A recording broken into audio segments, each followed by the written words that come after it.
Hello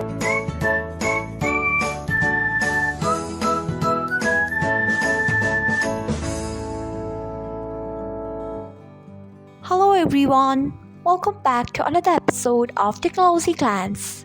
Today, in this video, I'm going to guide you through how you can turn on animations and chats on Telegram.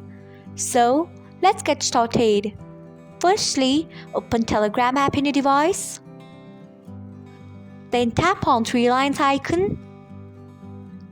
Next, tap on settings. Then tap on power saving. After that, you can see the option of animations in chats.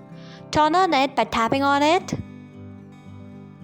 So, this is how you can turn on animations in chats on Telegram. Thanks for watching. If you found this guide helpful, we would love it if you hit the thumbs up button below.